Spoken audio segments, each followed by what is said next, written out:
G'day and welcome to the Ball Boys AFL Fantasy Podcast. Today we are doing a bonus episode mock draft with some content creators and hosted by the draft doctors. Lots of smart people in this draft, so we're going to get stuck into it. Let's go! Hodge has done it from nowhere. Busted the goal from inside the 30. Sheed from the boundary. Dusty.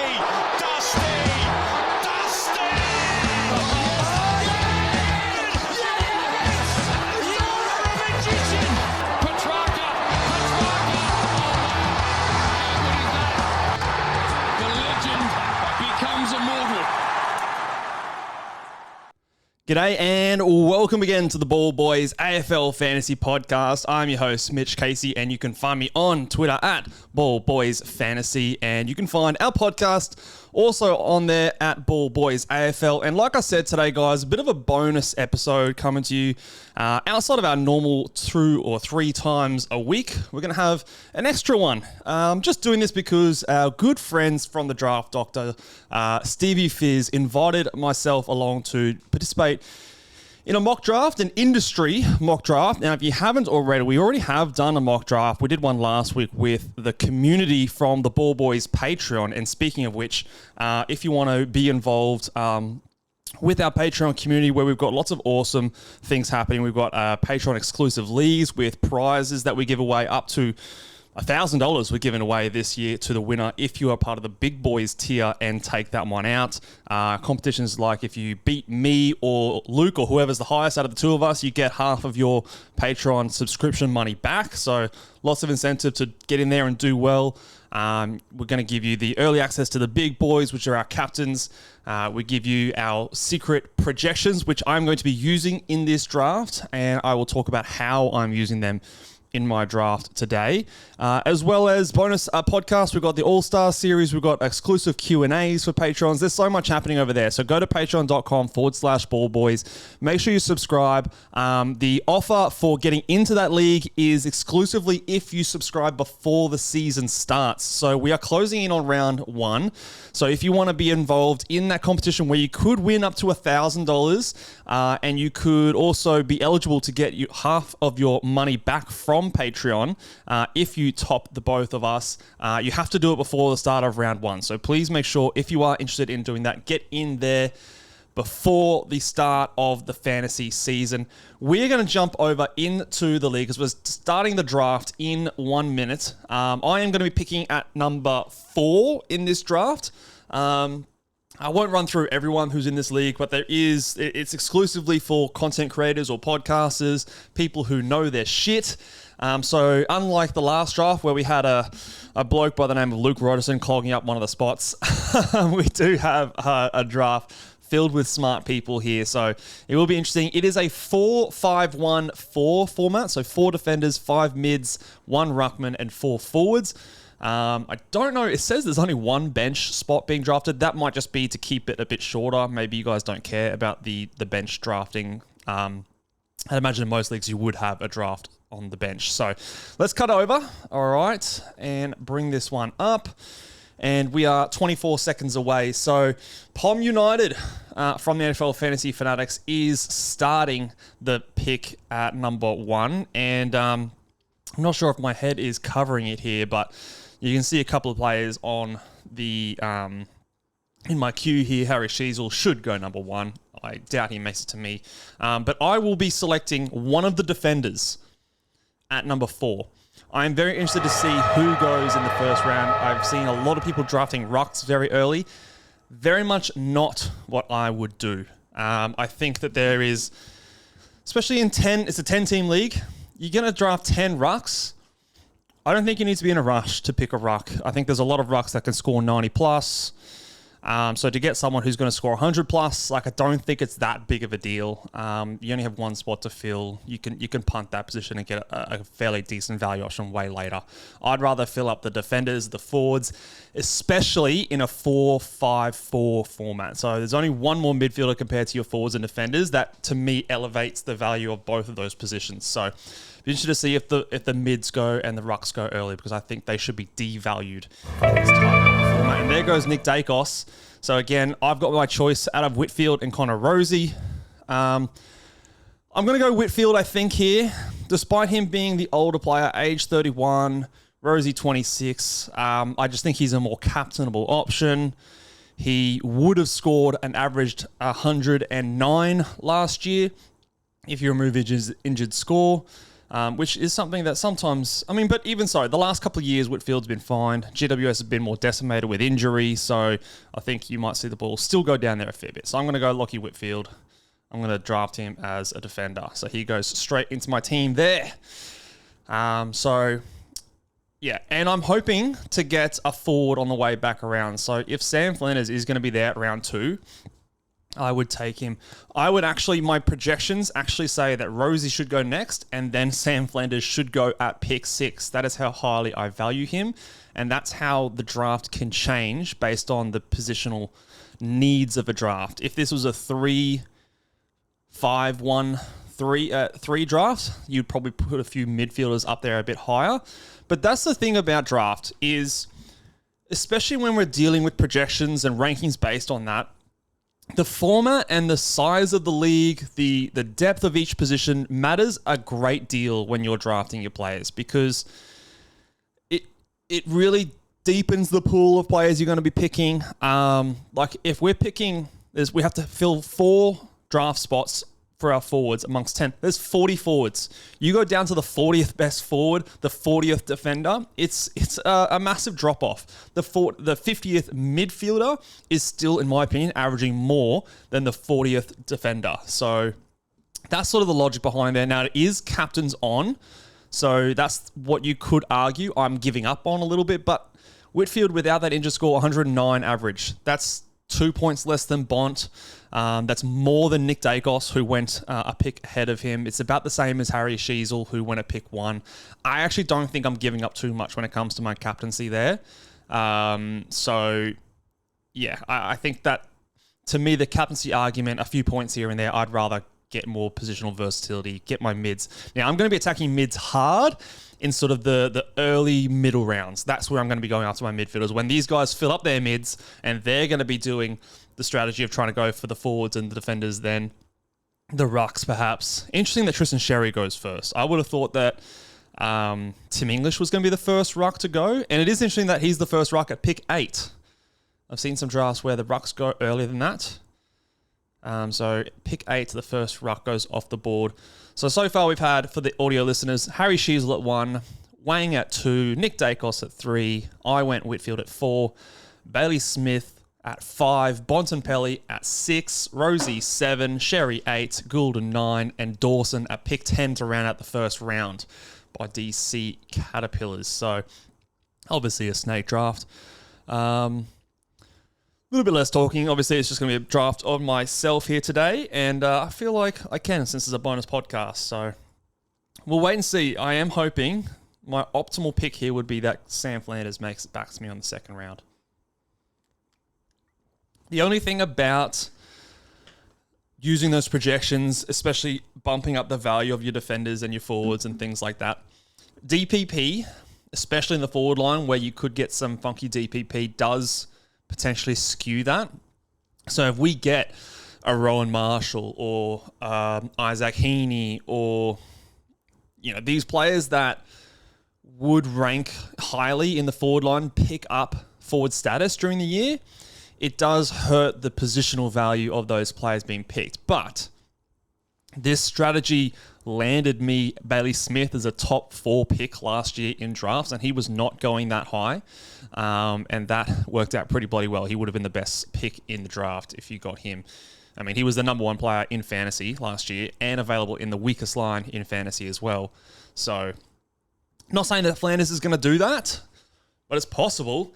And even if he goes sort of 10 points unders, what a Bailey Smith did, which I think is very, very possible, I think we're going to have a really good pick. Turn the fan down. It's getting a bit chilly up here in Queensland. All right, Big Hoofers goes Josh Dunkley. So in the second round, we've had Tim English, who was the second ruck picked, Zach Butters, Josh Dunkley. A few picks coming over to me, and I'm not going to put in my queue because that's going to jinx it. Max Gorn still on the board. We've still got Merritt. We've still got some of the mids are drying up. Steele, Brayshaw there. Caldwell. Caldwell might be a nice choice if he makes it around, if there's no forward option. So if you are a Patreon member, you will get access to my preseason spreadsheets. There goes Sam Flanders, you motherfucker. Okay, so that option is off the board. The question now becomes, do I go Christian Petrarca at this next spot? I'm a little bit less bullish on Christian Petrarca, so I probably won't. I don't think he can be a 100 averaging player. So based on positional value, there's a pretty sizable difference between those two, and that's why I'm so keen on Sam Flanders going high. Honestly, the fourth pick in the second round, I actually think that that's decent value in Sam Flanders. I think, and my projections have him at about 100 average, which, I don't know. Tell me, what do you think in the comment section on YouTube? Is 100-point average for Sam Flanders a bold projection? Is that conservative? Do you think it's just right? Because if he is going to average 100, I would draft him at pick 6 in this draft. That's where I would have him ranked. Okay, my turn to draft. Let's have a look here. I might have to switch it up and go with a midfielder. The highest averaging player that I think I have is Jai Caldwell, which is probably where I'm going to go. 1.7 on my positional value chart. I do actually have Christian Petrarca at 1.81, but I wonder if he's going to actually be able to make it back to me. I feel less bullish about Petrarca. Let's solidify, because it's so close, I'm going to solidify the captaincy there with a Jai Caldwell. A lot of people think he's injury prone. I would push back on that. I don't think he is considered injury prone. He had, what did he have? 2 isolated injuries last year, not related to each other at all. The 3 previous seasons on that, he had pretty much healthy seasons. He had some injury issues early in his career, but those are things that have since been resolved. So I'm not worried about him being injury prone. I would love to know a little bit more about his sort of sore knee, which was considered very minor at the time, but we haven't heard anything since then. And there goes Christian Petrarca. Okay, so I would have loved that to come back around to me. It did not, but that's all right. That's all right. We want to have those options open, but we don't force it when it's not there. We don't force it when it's not there. We let the draft come to us. So the big 4 rucks have gone as well. So Grundy Gawn went right before my picks. So I think, again, there's a big drop-off in the ruck department there. So we're not going to force that either. The next highest averaging defender I have is a Jack Sinclair. So if he's there, I think I might look at that position as a solid option there. A midfielder that I've got coming around, Finn Callaghan, is going to be high on my list. Finn Callaghan and Jack Steele are probably the next highest mids for me. I'll probably wait on the forwards from now, although Isaac Rankin is pretty high up there. Again, a little bit uncertainty on his role with Rochelle and all that, so I have him projected at a 94 average, but there's a bit of range in that. Coming off an 87 average, if he was an 87, it'd be too early for that kind of a pick. So not going to go there. So Jack Steele does go. So Sinclair or Callaghan are the 2 guys I want here. They might both be taken before me. We'll see. Who do you go here, Stevie Fears? Lockie Ash. Interesting. Okay, so he goes a defender, but not the one I would have selected. And I think that's fine. Lockie Ash is probably in that next group with a Sinclair. I don't think there's too much separating the two. So he's gone defender for defender. So very, very interesting, going away from the early mid strategy. Obviously, the format and the position Dane Zorko goes. Okay, well, that's good. I didn't want Dane Zorko. I wanted Jack Sinclair. That's the guy I wanted. Let's pick him. Cool. So 2 defenders, 1 mid, all, in my opinion, averaging over 100. That's what we like. Couple of captain options in Caldwell and Whitfield, in my opinion. Sinclair, on his day, could be a captain option as well. So don't mind the start. Don't mind the start here. I would have taken Sinclair over Ash and over Zorko. I think Zorko is probably pushes Sinclair in terms of average. A little bit more risk there, in my opinion, especially with Wang moving out of the defense. I think there's more opportunity for Sinclair to get a higher market share in terms of the defender points. He's no longer the tag risk in that team. Like, he is never going to get tagged anymore, and that used to be a bit of a thing for him. So that is something that helps. So two of our four. Let's maybe put the team up here. Probably can't see it because my face will be blocking it. I'm not sure if we can. Should we change that? Put my face down. Maybe I'll make it a bit smaller so you guys can see it. You don't need to see my face too much.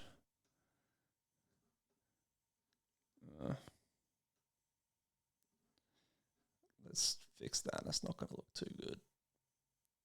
Yeah, that'll be fine. Will that be fine? There you go. Just drop me down a bit. So that's, you can sort of see my team, a little bit of my team at least there anyway.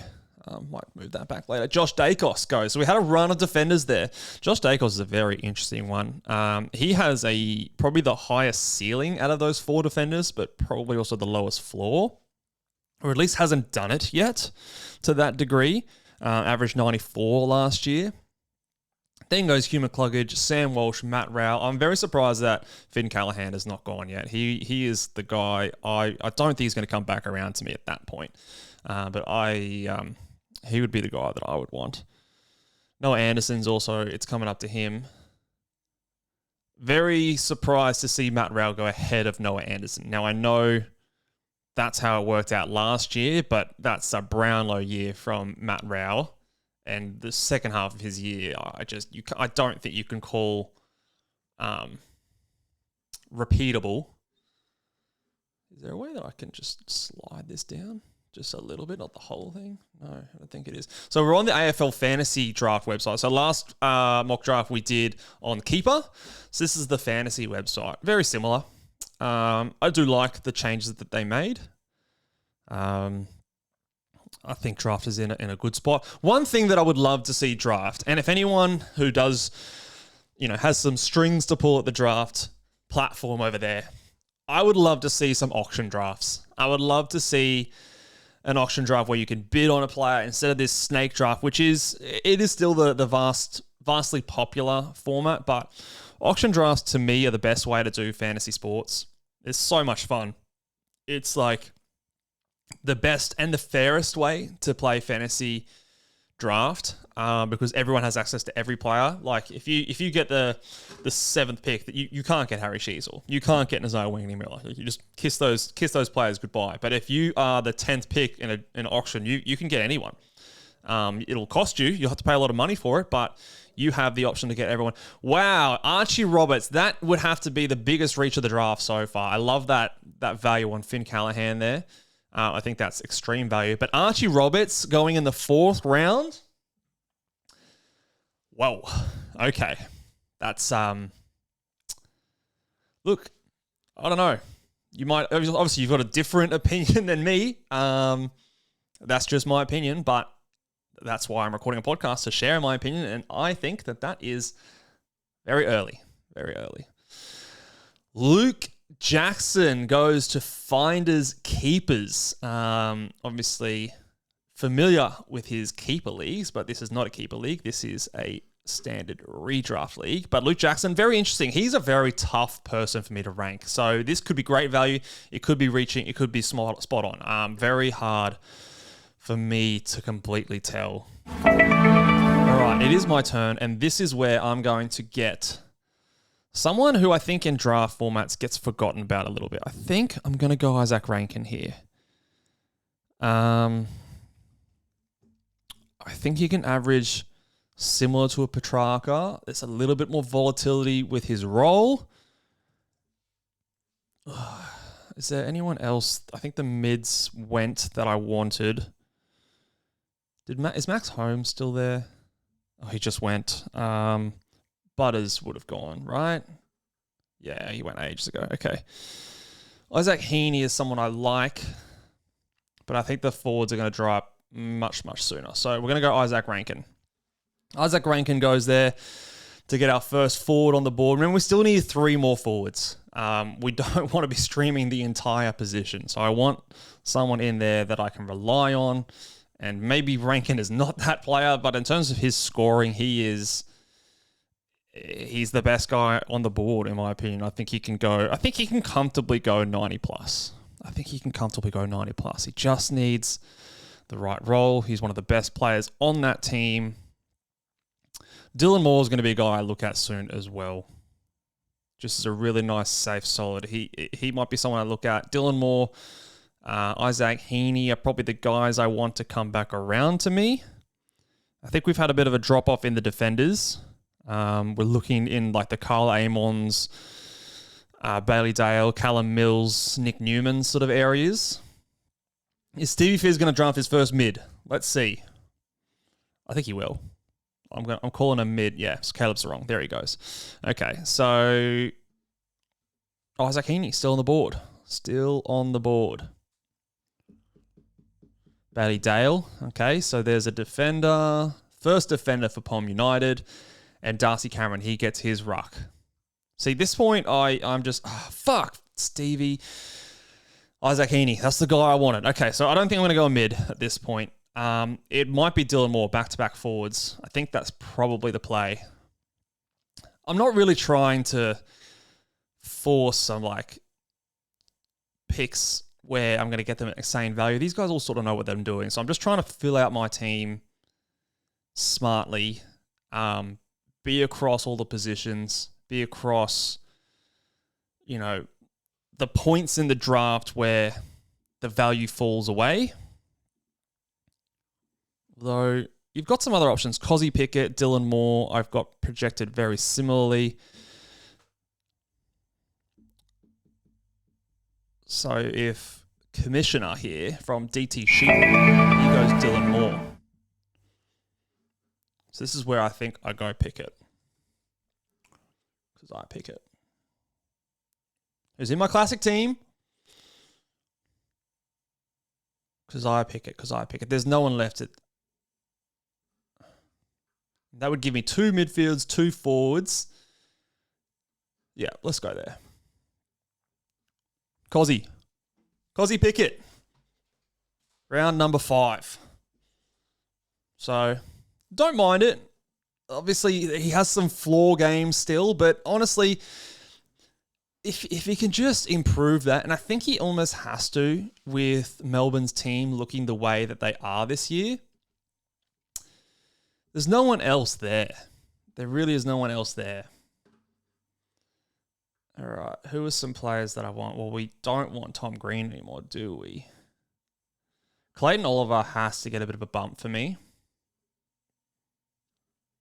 All right, so we're going to have to probably start looking at let's pull up the queue. Parrish, Oliver, Taranto, LDU.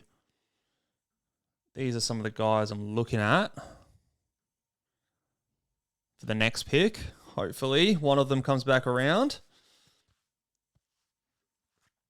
Because, we're going to have to start attacking the midfielders. Definitely going to have to start attacking the mids.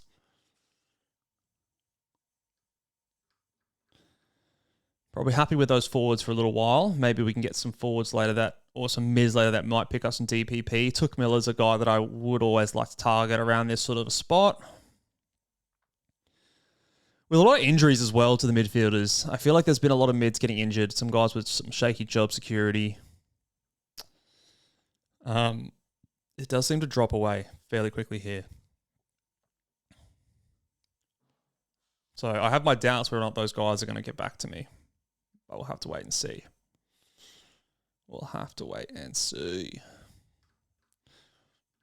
Hopefully by going the forwards that I have, and I kind of forced some people into drafting some forwards maybe earlier than they would have liked to otherwise. What order would we want these guys in? I'd probably go LDU ahead of Taranto. That's probably the order. Again, I don't know if you guys can see that. Yeah, you can see it. Let's actually move me up just a little tiny bit. You guys can see most of it if I do that. You can see most of it.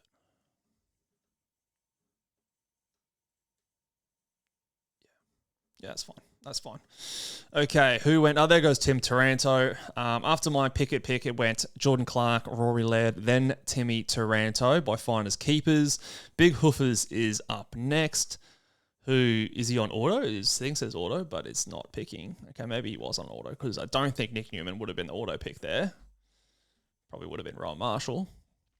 So, Sean Manor goes there. I would love Sean Manor if he had some more opportunity in the midfield. I just don't think it's there.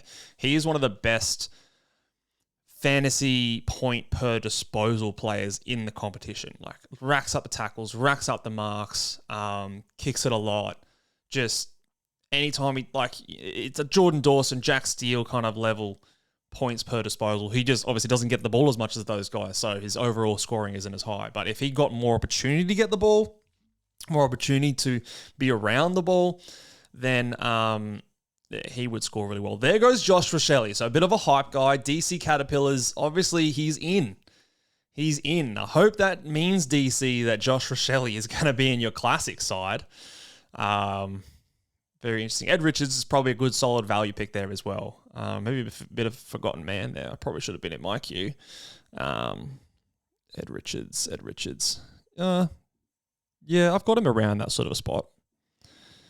Not looking at my own projections here. Let's have a look at... Can I sort based on... Yeah, mids only? Yeah, mids. Hewitt, where do I have Hewitt? I think I've got him down. Yeah, I've got him a bit lower than some of the other guys. Cripper's not far off. He'd probably be next. Libba. Very hard with Libba. He's so up and down year over year. But people seem to be aware of that and drafting him accordingly. You got Chad Warner there. Again, probably not the highest ceiling, but it's solid.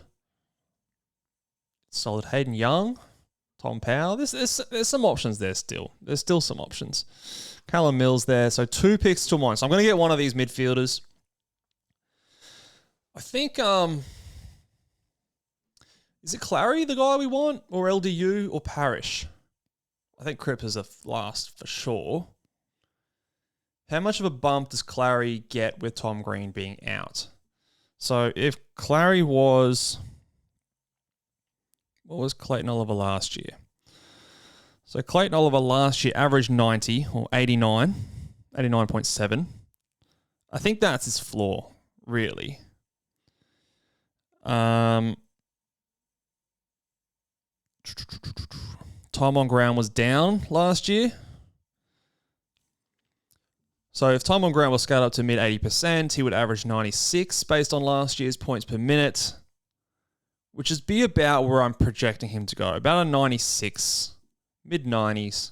And at that point in the draft, at this point, I think that's about where we're at. So, and I'd probably rather him over Parrish. I think he's obviously in the squad. LDU seems to be capped at that 96, where I think Clayton Oliver has a bit more upside. So we're probably going to go there and maybe hope one of these other mids falls to us to the next, on the next way back. So we'll go Clayton Oliver there. Round 6, pick 7. Before him, Zach Bailey and Carl Amon. So now I've got 2 mids, 2 defenders, 2 forwards. Looking pretty balanced. We're not forced to go in either direction if value presents itself. There hasn't been a ruck really touched in the last couple. Darcy Cameron went at the start of the 5th. We went through the rest of the round in round 5 and the rest of the round so far in round 6 without a ruck. Next best ruck in my projections would be Nank, who hasn't gone yet. And then we're starting to look at like Rowan Marshall, TDK kind of areas, which is interesting on itself. Very interesting in itself. It might start to, if it comes back around to me, I might have to start considering a ruck, I think, at this point. Because that we do hit a bit of a cliff here. after probably Nank, going into Rowan Marshall, Lloyd Meek, Riley O'Brien, Jared Witts, those sort of types, I think there's a fall off. So if it comes around to me and Nank's still there, I think that's where I'm going to go. Averaged 91 last year, down from his 100, back-to-back 100s the 2 seasons before. I think that's where I go with my next pick. Although, another player that we always undervalue, Matthew Kennedy, always seems to be getting slept on. Need to make sure he's in my queue because I do it as well. I probably undervalue him. And I'm going to put Nank on the queue as well. Okay, so Stevie Fizz goes with Romar at that spot there. I actually really like that spot because worst case scenario, he becomes forward. You've got so much upside there. I drafted him obviously in our community mock series. I think I got him a bit later than this. But obviously we're in an industry mock, so things, not to throw shade on anyone else, I think a little bit more switched on here. Maybe. This is, again, maybe it's just more in line with my thinking as well. And that's obviously not necessarily the right thinking. You can talk about the echo chamber that goes along on fantasy content creators. Start of the 7th round. So after Rowan Marshall went Christian Salem and then George Hewitt. Salem is a very interesting one. I think he should be going earlier if it wasn't for injury concern and his interrupted preseason. It's interesting, honestly. It actually is pretty interesting that he fell that far. Like, he's gone after Nick Newman. There's injury concerns there. I think that's a pretty good value there for Christian Salem at that spot. Yeah, that's a good pick there from Palm United. Jai Simpkin. Oh, I bet you feel great about that, don't you, Stevie Fizz? I bet you he loves that pick. That feels gross. But it's solid, I guess. It's solid. All right, so I'm going to have a few choices here. I think I do want to go Nank. Because, like I said, it's Nank, and then it's... There could be a Ruck going here.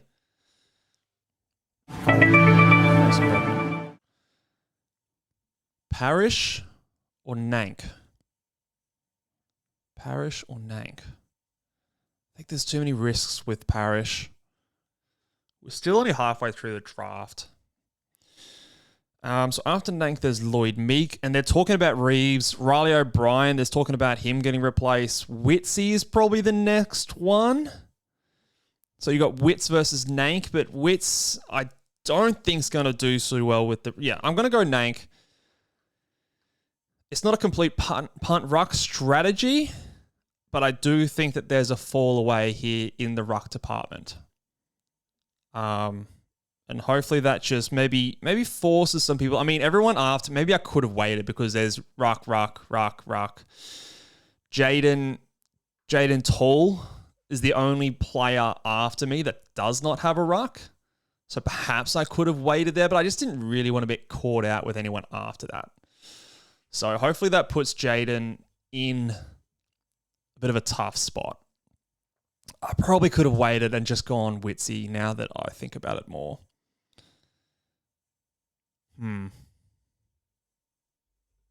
Yeah. Okay, that's all right, though. I think that's still pretty solid. Like, I think everyone in my team right now, Pickett maybe is a bit more suspect, but everyone in my team right now is a 90 averaging plus player so far. That's sort of what I try and do. Go a bit more consistent across the board. Newcomb goes. And again, and someone pointed this out, that is obviously my opinion. That is, I can't say, no one can say that as fact, right? Last year, if we got last year's rankings and averages, that's not the case because Pickett, Oliver, and Rankin all average less than 90. But I'm projecting that this year they're going to go above that. That's just my thinking, okay? Everything I say on this podcast is just my opinion. It's obviously I don't have a crystal ball. But that's my thinking here. Whereas I would pretty confidently say someone like Jai Simpkin is not going to be a 90 averaging player. Zach Bailey is not going to be a 90 averaging player. All these forwards going here, you're starting to, from this point on, the forwards they're not 90s guys. Treloar might be for 10 games, and he might be for more. He is currently injured, though. So I'm not a big one to push the injury-prone label, but when you are currently injured, especially when you've had history, and especially when you're 30 or older, that is, to me, then it is concerning. Jeremy Cameron goes after, who is still, I saw something, maybe it was a couple weeks ago, but still managing with that broken arm from the grand final. I think he'll be fine, but something to note. Obviously, you don't run on your arm, so not as big a concern. Toby Green, okay, so here's where he's landing now with a bit of the hype from, potential midfield minutes with no Tom Green. It's an interesting spot. I mean, talk about the guys that average 90. He could do it. He could do it. I have my doubts that he's going to be back there now at this point in his career. But I think there's some upside there. Would I rather Toby Green than Jai Simkin? Maybe. You're looking for two different things. I mean, maybe if this was a three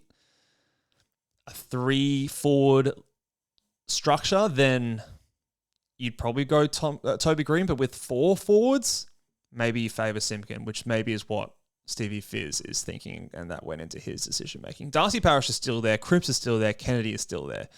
I'm going to pick one of those 3 mids if they are available. So Jaden held off the ruck position, which is smart because I don't think DC is going to pick a ruck. So maybe wonder if he's going to pick a ruck coming back around, because there still is the commissioner. There's 2 teams without a ruck. I really should have waited, shouldn't I? Fuck. Although no one's picked a guy that I would have picked so far. There goes Connor McDonald, my guy. Bit more of a classic pick than a draft pick, in my opinion, because you've got, the whole question marks of when Will Day does come back, and he will be back at some point this season. So Jaden holds off on the ruck position, which again, probably the smart thing because there's only other one person he's competing with at this stage. And we're not really, if we are in fact not drafting a bench, we won't really see that come into play at all. So in this position, if you're the last person to draft a ruck, you might as well wait to the last round. But just knowing a real draft, that could stitch you up because some people, especially I would say the person who drafted Rowan Marshall, would be looking to go early, I think, on a second ruck. There goes Darcy Parish. I think that's excellent value there, personally. There is risk, obviously. Hayden Young, don't mind that pick as well. All right, who am I going to be looking at? Adam Chera is also someone that we could have a look at. Adam Chera. Matt Kennedy or Paddy Cripps? Matt Kennedy or Paddy Cripps? I mean, more safety in Cripps. We'll probably go there. Although, new rules, does that disadvantage someone like a Paddy Cripps? Maybe he gets a ruck status. I don't know. Tuke Miller is also someone I really like here with the potential DPP. Do I go there, actually? Oh, there's options. There's still options here. I might do that. Maybe push my luck and try to get one of those 3 guys ahead of him. What do I have him down for? Tuke Miller. I've got him projected for 90 flat. So there are others on the board that I have projected higher. So Patrick Cripps, I've got him at a 94. Same with Chera. Kennedy, I've got... Actually, Kennedy. What did he average last year? 96. Matt Kennedy. Tuke Miller. Is he going to pick up forward status?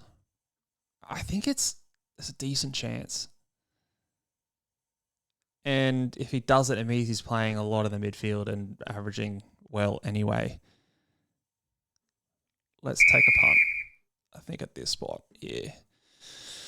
We're going to go with a pick that could, if things go well, be a game changer for us. Again, trying to stick within my theme. Players that average more than 90. If he goes into my forward line, as a 90 averaging forward, that's big. That is big. And as a midfielder, I don't think he's far off the guys being drafted around this spot anyway. I'm maybe taking a little bit of a loss compared to Kennedy, Chera, Cripps in terms of average. I think those guys do average more than him. But on the off chance that he becomes a forward-eligible player, that massively changes things for me. So big upside, I think, at that pick. And I don't think it's too much of a reach at that spot. So that's 2 drafts in a row that I've drafted Tuke Miller. And he works so hard. He'll get... Chad Warner was another one that I was potentially going to be looking at soon. I hate to do it, but Horny Boy actually does need to come into consideration soon. I've held off on a defender for a long time. Who have I got left in defense? I have not been paying attention too much to the defense. Stevie Fizz has done something similar. So my team so far, 3 mids, 2 defenders, 2 forwards. I actually probably do need another mid. And then we can start to look at the other positions to round things out. I think Cripps or Chera. Fuck, there goes Kennedy. Great value. Always gets slept on. If I had my time over again, would I have gone him like a Parish or something of a name? I don't think I could be too upset with it. Just for a bit more stability at the Ruck. Got to get a Richmond boy in. Can't have too many. Has Banks gone yet, actually? No, let's put him on the list. I think he's going to be good. I'm going to get off the mid tab now. Don't be too laser focused. Who else? Shorty. Ooh, Fletcher.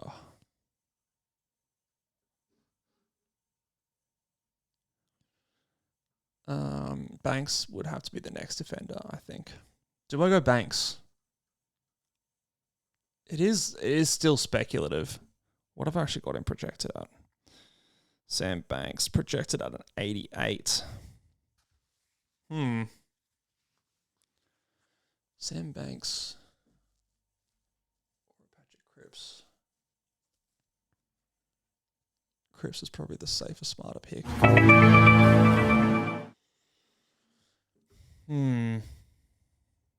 Is he going to be hurt by...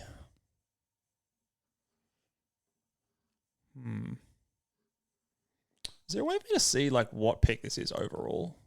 I prefer that, like the overall number. So round 9. So I'm getting him later than his ADP. All right. I don't think Banks is going to come back to me, but we're going to go Patrick here. It feels late. Maybe not. Maybe it's just boring. Probably is just boring. But he's a midfielder that's going to play midfield. Like, there's no question on his role. And that's what I think I'm reaching for here and getting locked in. So now I've got 4 midfielders. So after going hard early on the other positions, we've gone... So Patrick Cripps at pick 84. We went Jai early. Oliver, Tuke.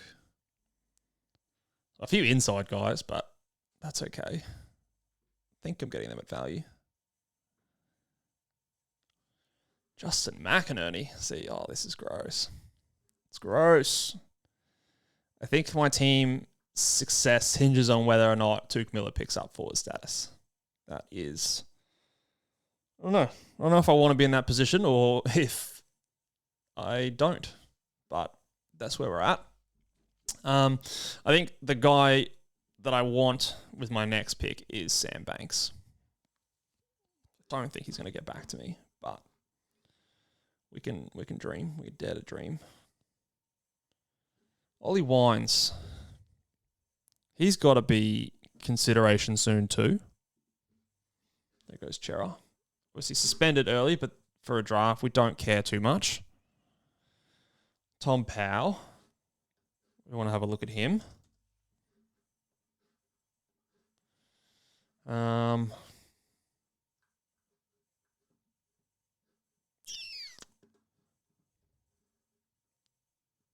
we have a look at Tom de Koning? Brent Daniels, that's nice. That's a solid pick. Then Tom Green. Oh. Is that an auto? Was that an auto? That looks like a genuine auto from the big hoofers. Hopefully, Stevie Fizz's draft. He wants to do it. He can do it. If not, tough. Trent Rivers. That's an upside pick, and that's not a bad one. Jaden. I like your Trent Rivers pick more than your Tom Stewart pick, honestly. Although, different points of the draft. The Roberts pick just seems still crazy to me. But I think outside of that, Jaden's drafted pretty well. He's done well to avoid being sucked into the Ruck pick when there's only 2 teams without a Ruck anymore. I wonder if Nank would still be there if I didn't pick him. No, not sure. We'll never know. We will never, ever know. What about some forwards? The forwards, they're drying up. What do we got? Shea, I guess. DeGoey, I guess. Oh, he just went. Tiff Kelly, ugh, gross. Hump Daddy. There's Horn Francis. Oh, the ADP here has to be influenced by keeper leagues because it's a bit out of whack here. It's a bit out of whack. Oh, man, the forwards are gross at this point now. All right, well, the big hoof is just going to collect some injured players here, so we don't have to worry about one more team anymore in this draft. It's a shame. It's a shame. It'll throw off the draft results a little bit. But what can you do? He's gone away and done something else. That's what you get. Obviously didn't set a draft order, which is maybe a learning here. Set the draft order if you can't commit to picking every single pick. 2 picks before mine. Can Banks make it to me? He's who I want. Caleb Daniel. You can have him. You can have him. I'm parched. How many defenders? Oh, he makes it. Harley Reid. Harley Reid. That's a reach. Oh, big old reach. I think. Maybe I'm wrong. But when you've drafted like Chera and Cripps not too recently, like there's 25 points difference between those players last year. Maybe that 25 points is gone, but you're banking on a lot. And speaking of banking, let's get him in. Big Samuel. Banks is in. Maybe we're gonna have to go a Lawler pick just to get the trifecta of Richmond relevant players in. Didn't get Timmy Taranto. Robbed from me. All right, Commissioner is up. I'm pretty happy with that pick. I did not think he would actually make it around to me. I would have him way over Caleb Daniel. Bergman is interesting. Again, I think he plays better in Classic, where you ride him while he's hot early. His role volatility, I think, for the season is going to hurt him. Definitely going to be patches where he's really good, but I don't know if it's going to be able to be kept up for the whole year. Whereas I think Banks is going to be, he is going to be what he's going to be. He's going to be consistent. I don't think he's going to have really high scoring games, but I don't think he's going to have many low scoring games, which in a draft format, especially when I still have another defender to pick, I think that's perfect. So yeah, pretty happy with that. Pretty happy with that pick. Probably do need to get a forward going here. There goes Jaden Short, who was probably the next defender on my list. I do think that Banks overtakes Short this year, but maybe it's not by much. Philippou. Wow. Again, classic pick. High-ish upside. Saligo I like. I like Saligo as a pick, actually. I think there's some good upside there. It's actually a decent pick. The Philippou one is a bit of a boom or bust pick. It could work. Is he his fine? Oh, he's only his second forward. Ooh, okay. If that was like your fourth forward, I'd like it more. As your second forward, I don't like it very much. But again, that's just my take. That's just my take. Okay. Shea's the one I'm looking at. Do I like it? No. Do I like anyone else? No. Let's have a look at the old projections. Could we look at someone like a Charlie Curnow?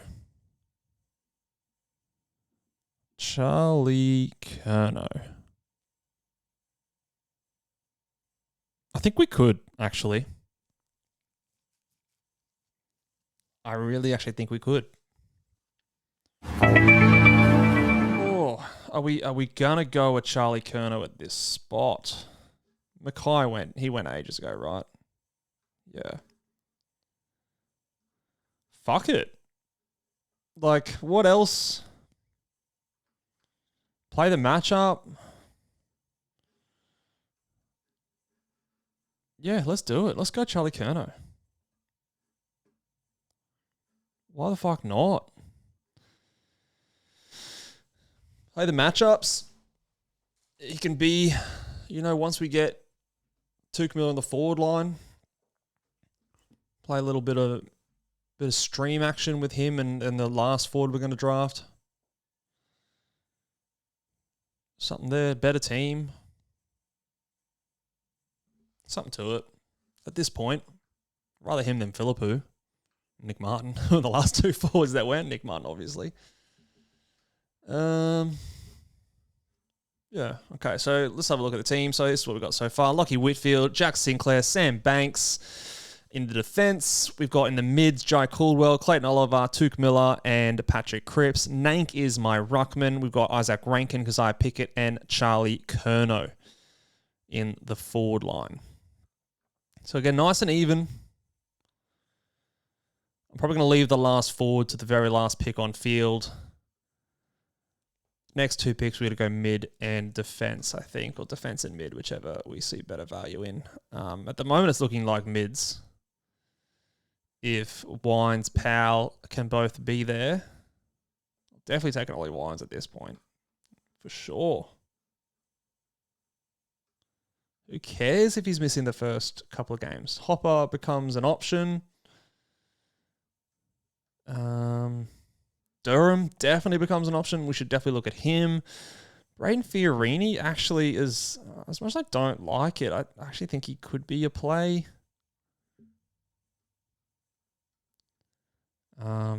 Then it dries up a lot. Okay. Then it dries up a lot. I don't think we want Elliot Yeo shares. Don't think we want that. I'm actually going to put Durham up at number 2. What did he average last year? Sam Durham. Average 78. That is pretty gross. 10 points less than Wines. Powell. What did Powell average last year? He'd have to have been better, right? He was 87. So I think Wines is definitely the guy we want here, if he can come back around. Hopper. What did Hopper average? I think he'll do something similar. There goes Tom de Koning. I think that's very, very good value on a ruck there from Jaden. Very good value. So, yeah, well done. Well done. I think that's quintessential punting rucks and getting maximum value. Who was I looking up? Hopper. 84 last year. Okay. So I think he's going to be at number 4 for me next. So one of these 4 mids, I think. Fiorini he actually did all right at the Gold Coast, didn't he? He averaged 87. So he actually averaged the second most behind Wines on this list.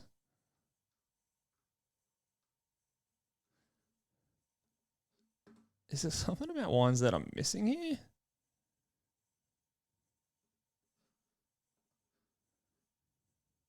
You know when someone's going so far down, you start to second guess yourself? There he goes. I think that's awesome value. Awesome value. I probably should have picked him in my last pick instead of Charlie fucking Curnow, but damn.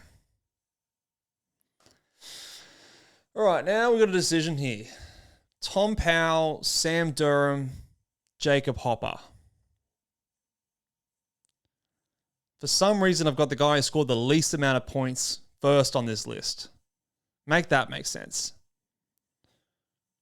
Make it make sense. Powell did the most. He's also, well, Durham's the 24. Powell's actually the youngest as well. What do we think from Tom Powell? Is there any news from Tom Powell recently?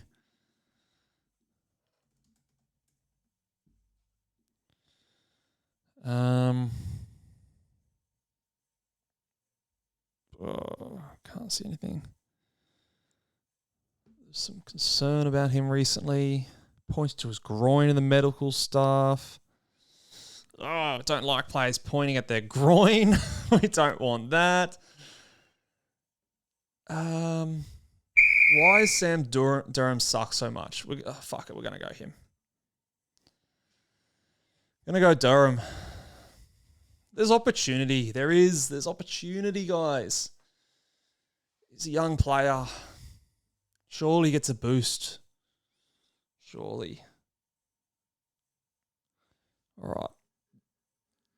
What's my team still need? So that's our last on-field midfielder. We still need another defender, which is probably what we're going to look at next.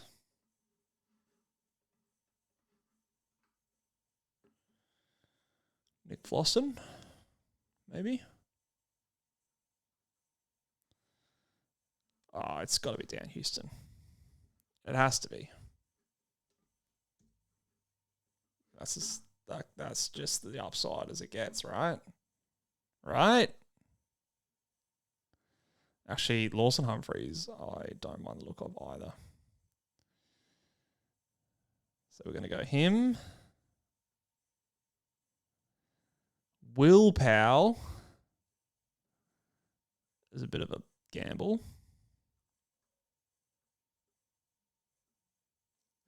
Those are sort of the guys we're looking at here.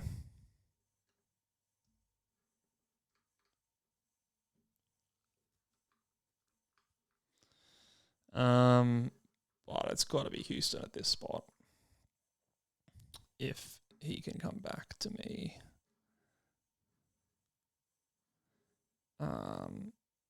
Vloston's also a safe sort of selection at this spot as well. 3 more rounds to go. So yeah, in this one, I don't think we're drafting a bench. So, I mean, probably fair enough. This has gone nearly an hour long, so don't need to go too much longer. Bore you guys too much. But in my bench, I would just, like, I kind of see the end of my starting spot, the beginning of my bench similarly, where I'm just shooting for upside. And if any of these guys don't work out, I drop them, stream the position in. Probably more so on the defense and forward line compared to the midfielders. The midfielders, I want someone a bit more there, like known role. Durham, I think with the opportunity there, his role is going to be pretty known, but Lawson Humphreys, I like it. He's so young. Looks good, though. He looked good the other night at the State of Origin. I know it's not something we should get excited about, but he is really young. He is really young. It's got to be Dan Houston here for me. If he doesn't get picked by the commissioner, which probably will happen. Haven't had some really bad snipes here, but we'll go quick fire. Dan Houston, upside pick. At pick number... What number pick was that? 124. There's nothing to suggest that he's going to go back to anything close to what he did last time, but at this spot, like, you can dare to dream, right? If it's anything close, then you can... It's a league-winning pick. If it doesn't work out, you drop him. You move on. It doesn't matter. Upside is what we want. So I need one more forward to finish out my starting squad. And it's gross. But I will put in Sam Lawler as my preferred option. Got him there. We've got... Oh, who do we have? Tim Kelly. We've got... Oh.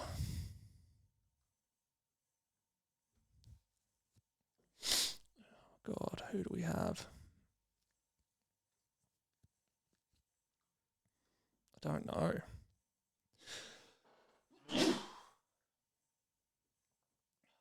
Excuse me. Conor Buderick. I don't love it. Dev Rob? Maybe? Maybe Devin Robertson?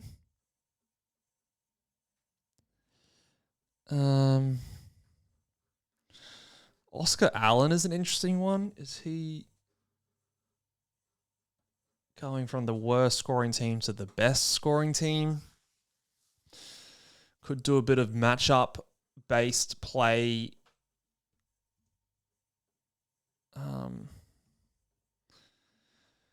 When it comes to my bench, and obviously I've got Charlie Curnow in there as well. Can have a look at a bit of that.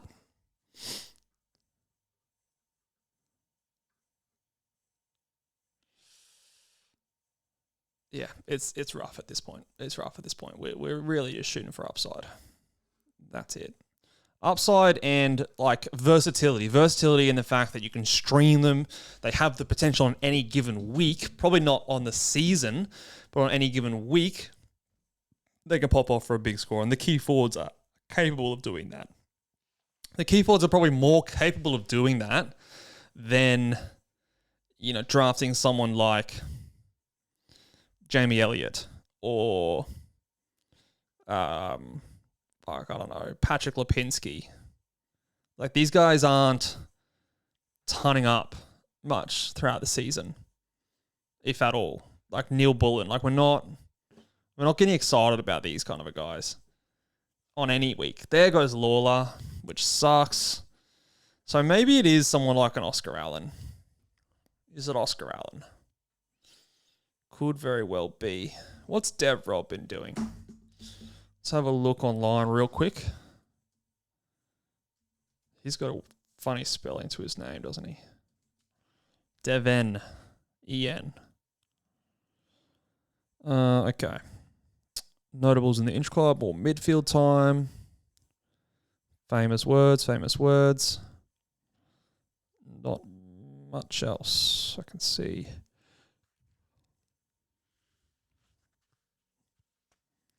Yes, not much else.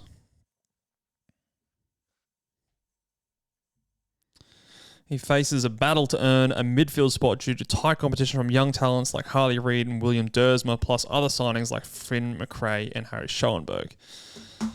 Okay. He knows it's not guaranteed. Okay, so yep. It's not locked in. I don't think we're going to go there. It's probably Oscar Allen. It is probably Oscar Allen. Just hope for the fact that there's going to be more supply. More supply going into the forward line and a Brisbane team compared to a West Coast team. And again, it's not like I think he's going to average huge over the course of the season, but on teams that they can beat up on, we put him in there. We plug and play for a week. Fuck, Jared Witts is still there. Jesus Christ. Surely Phys Ed. Oh no, who doesn't have a commissioner? Oh, I should have stitched him up there.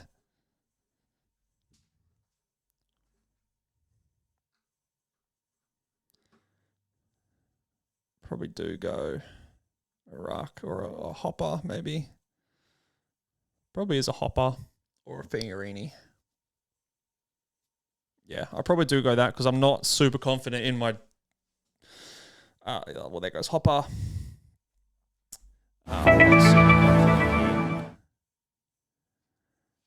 My pick in... Oh, shit.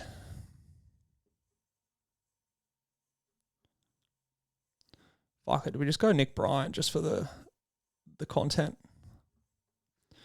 Stash! Little stash. Yeah, fuck it. That's what we did. It's the first bench spot. We're not drafting the rest of the bench. So he goes on the interchange. IR eligible, hopefully, if there is an IR on this spot. I didn't look to check for that.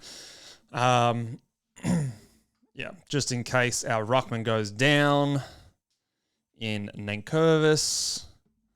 Probably could have gone Fiorini there, but even his job security is not incredible. Pendles is probably someone we should have drafted.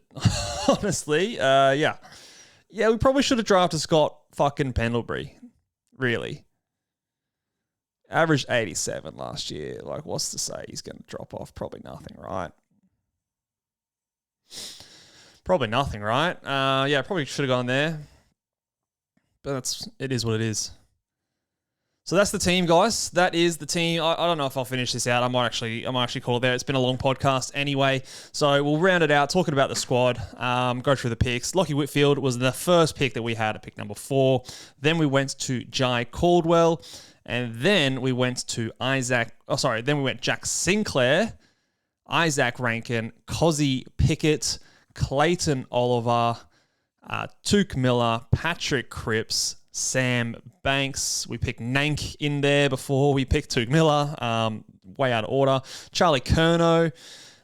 We went Dan Houston, Sam Durham, and Oscar Allen. Not in that order. I completely butchered that. And then Nick Bryan to finish things out. Let us know what you think about the team, guys. I'm going to maximize this one. So if you want to, you can kind of take a bit of a look-see at how the draft went there through the first few rounds. So screenshot this if you want a bit of a reference. We'll scroll back down to the bottom of the draft, screenshot that. That is the draft there. Stay tuned to the Draft Doctors. I think they're going to be doing a podcast about this. If it hasn't come out already, go and follow those guys. They do excellent stuff for draft that is really, really good and very consistent throughout the entire year, which we will not be for draft content, but for the preseason, we've got a bit extra time. We can definitely do that. So yeah, that's going to do it for us today, guys. Make sure, again, if you want that preseason player projections, which you can use to dominate your draft, head to patreon.com/ballboys and sign up there. You've got 2 tier options, the Big Boys tier, which is our top tier membership, which gives you access to all of our content. Or if you want just a little bit, you can go to the Sponge tier and you will still get those draft projections if that's what you're after.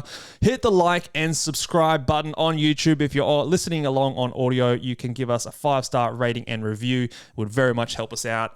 Thank you very much for tuning in this bonus episode, guys. We'll be back to more classic content. There is more draft content actually coming later on this week, so stay tuned for that, and we'll see you guys around. Bye.